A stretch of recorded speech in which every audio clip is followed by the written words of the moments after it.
So one of the biggest things that I realized when you're thinking about doing cold outreach or DMing or anything along the lines of this is the concept of personalizing your message, right? When you are looking at getting bookings, building interest, and generating leads for your business, the first thing, especially when you're doing something like mass email, is volume, right? Volume, volume, volume, volume, volume. So you're not going to really be able to personalize 2,000 emails for every single person unless you're utilizing things like AI and different like tools and text and things like that, right? Now, for the most part, most people will actually see your email and they'll realize, can this person help me or not? Right? If this person can help me, then they're likely going to say yes and then book a call, right? You don't need to really stress too much about, oh, I need to make sure that I'm being extremely personal. I got to make sure I'm connected to this person's life story. I got to connect to their brand. If you literally just say their first name, and this is what I realize a lot of cold emails people do not do, like if you have the correct name of the person and you personalize that and you send that to them and it's in a specific niche or a specific segment, odds are they're going to raise their hand. It's not going to feel like it's a spam. And make sure it's the exact person's name and not some other person's name. Like that's kind of what I would say, right? So don't get caught up on thinking this is too general because you got to remember you're sending like 500 emails in a week, if anything, right? Like if you're doing that volume of messages to anybody, someone's going to raise their hand, right? Right. Someone's going to raise their hand. So let's get back into your screen Mm-hmm. and we'll kind of tackle kind of The fact that you actually got onto calls and conversations is really good too, because that means there is interest for what you have to offer. Okay. Now, often when I'm looking at our systems or someone else's systems, I'm like, where's the fall off or where's the drop off happen? Okay. So you're having an engagement with people, they're responding, saying they're interested in what you have to offer because you're having a conversation with them. But then on that conversation, they don't buy. The question is, why don't they buy? Okay. This is what I would look at. Because if they're in front of you, that means they're interested in something. Okay. What is the offer you presented to them to get them to have that call? Because there's two offers. There's the offer to get them to have the call with you, and then there's the offer while they're on that call to buy something. So what is the offer you have for them to first meet you? What's that offer? Here's the thing that usually happens, like when you're trying to create an offer or you're looking to pitch to a client or a prospect. Sometimes when you're in the introductory or starting phases, you're going to try and wing it or throw things at people that you hope they'll just say yes to.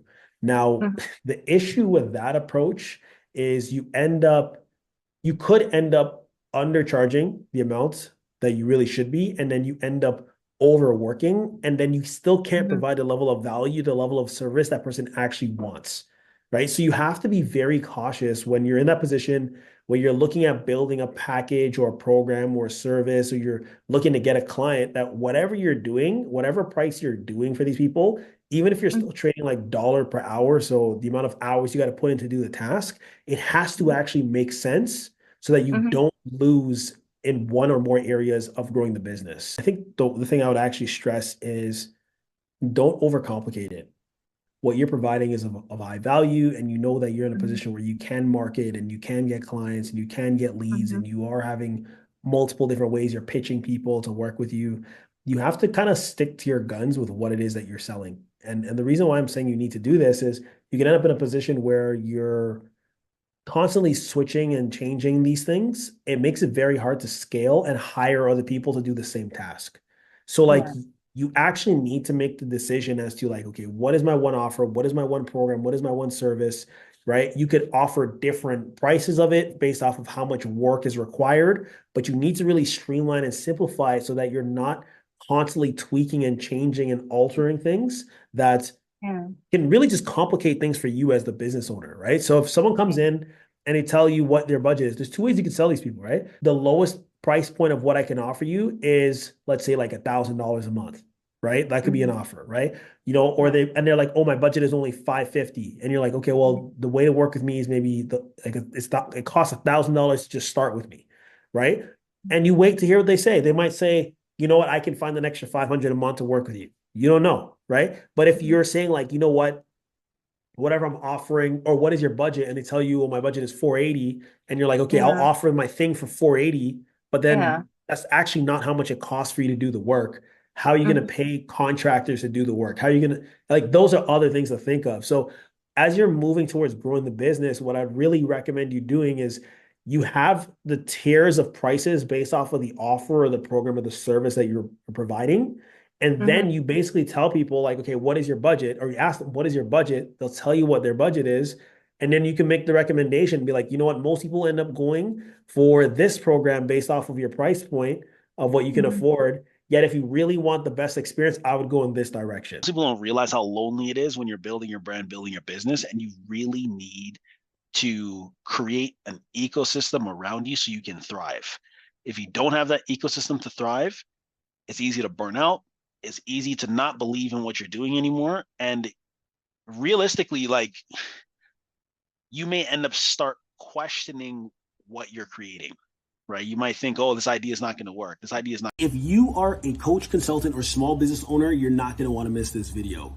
My name is Femi Doyle-Marshall, and we just released the Growth Business Toolkit. This is a game-changing business development resource that is exclusive for business owners, coaches, and consultants that are really looking to take their brand and their business to the next level. I made this because I realized if you want an effective way for your marketing, sales, fulfillment systems for your organization, there really isn't anything out there that allows you to streamline this stuff more effectively. We made a 50-something page document that is a full-out book that you can get access today for free by just clicking the link anywhere you see in this video and getting into your inbox. I'm telling you, it will cover everything from marketing, lead generation, paid and non-paid ads, strategizing how to understand your sales cycle, your sales window. This is what I wish I knew 10 years ago. So don't wait. Click the link, click anywhere here, and I will send it to you soon. All right? See you soon. So you have the niche. Then you got to figure out, as you're attracting these clients from your networking and like running marketing campaigns, to be like, Mhm. who are the people I really like working with? And Mhm. then you only speak to those people, and then that's it. But you cannot get to that point unless you get clients. Don't Mhm. overcomplicate it. Just literally get people in the door and be like, Mhm. is this an actual person? Is this person actually a fit? Mhm. Not really. Okay, let me find a different type of customer.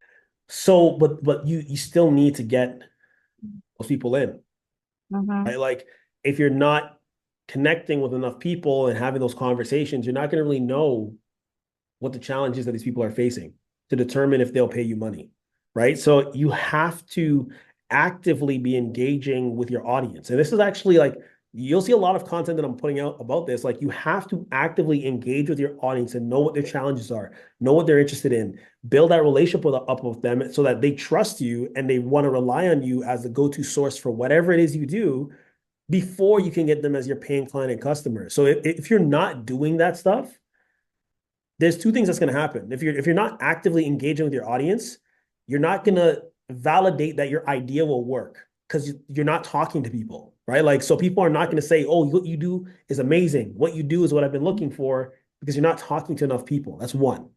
The Mhm. second thing that will happen is you're not going to generate enough cash flow to sustain the business to validate the fact of what you're doing can make you money. So you Mhm. actually need to engage and interact with people for those two reasons. One, to make money, and to validate what you do is what people are looking for. But if you're not doing that, you could Mhm. have the most amazing business idea, but you'll still be stuck on the fact of, will it work? So usually when you're looking at building your brand or building your business, the first way any entrepreneur begins is trading their time for money. Like, they're always like, if I do this skill set, I might even work for somebody in the past, but I'm going to pivot from working for somebody doing this skill set and start doing it on my own. I'm going to be the one doing that thing. Now, what often happens when you start doing that is you end up doing a lot of work that is kind of like ad hoc, like you're doing so much stuff that you can eventually spread yourself thin, right? If you spread yourself thin, then it's harder to scale, it's harder to add value, and it's actually harder to serve your clients. This is going to be a big thing to take in. Now, if you're not familiar with how to build a program that is all encompassing, then the easiest route is, oh, people want to do this skill, I'm going to offer it. People want to do this skill, I'm going to offer it. People want this skill, I'm going to offer it. But then what ends up happening is, because you're a solopreneur potentially starting out, you don't actually have the ability to serve each and every person because you are one person. Okay. This is where the conversation needs to be on, am I building my services and my skills in a way that is really scalable for me, so I don't have to do everything by myself anymore? And two, I can actually charge a higher value for that skill set and that ability that I have that no one else in the market is currently offering. This is what every entrepreneur should be focusing on doing, especially if they're looking at stepping away from charging very low price for their dollars that they're working per hour. You need to branch out. Like, you need to step away from just offering one service and start thinking of how can I bundle and package this together so that people will pay a premium for it.